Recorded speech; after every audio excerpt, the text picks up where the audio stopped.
Hey guys, Abby Johnson here. So today when I was out on the sidewalk, I was thinking about just the change in the abortion industry over the past 12 years and just how incredibly brazen the abortion industry has become over the past few years, and just even their talking points, how they have changed.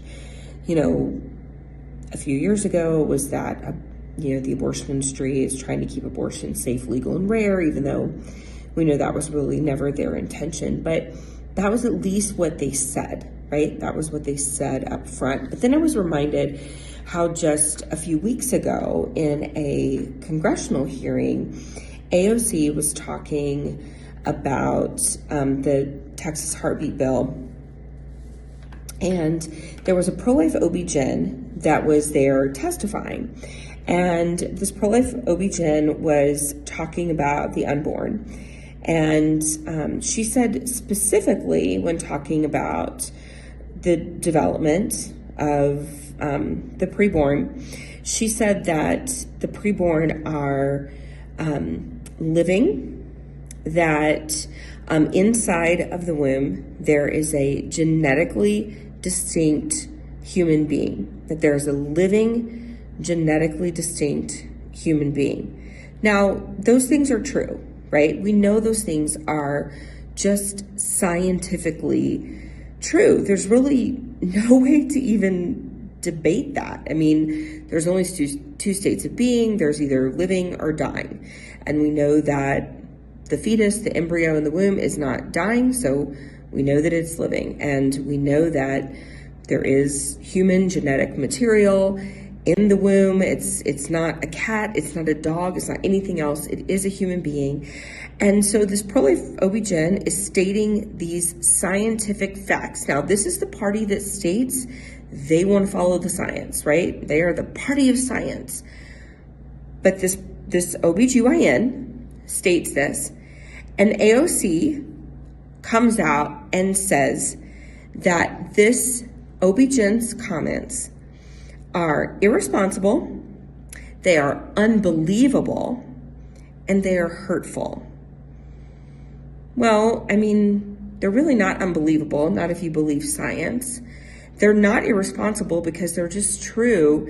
And I mean, I guess if you're opposed to truth, sometimes truth is hurtful, but I mean, the truth is just the truth, whether it hurts or not. It was amazing to me that in a congressional hearing, while talking about scientific truth, I mean, it shouldn't be surprising, but even still, even to this day, it's still amazing to me how some congressional members want to stifle the truth, but also how brazen these abortion supporters, these congressional members, how brazen they have actually become in their support of destroying life. It's no longer about being safe, legal, and rare. And so AOC then goes on to, further challenge this pro-life OB-GYN. So AOC, a former bartender, goes on to basically say that she knows more than an OB-GYN who has delivered more than 5,000 babies, okay? But then they weren't done yet. Then, in that same congressional hearing, an abortionist comes forward, and she goes on to say that abortion is a blessing. She goes on to say that abortion is an act of love.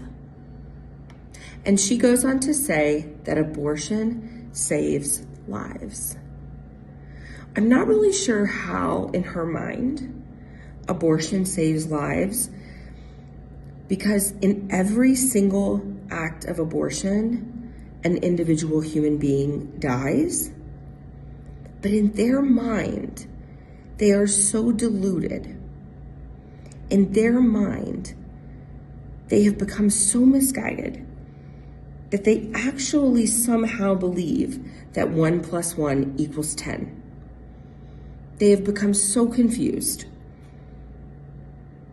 And this is why, if they're going to be so brazen with misinformation, if they're going to be so brazen about the murder of the preborn, then we have to be even more vocal about our pro-life beliefs. We cannot sit on the sidelines anymore. We cannot be quiet when it comes to our defense of the preborn. We must be vocal. I mean, this woman actually said abortion is a blessing. She actually said the murder of innocent preborn human beings in the womb is a blessing. She actually said it's an act of love. That is ridiculous. That is ludicrous. It is demonic. And if they are willing to come right out and say that, then we must be more vocal than they are. If they're willing to shout that type of lunacy, then we have to be louder than them. We have to say it even louder than they are, because what we're saying actually makes sense.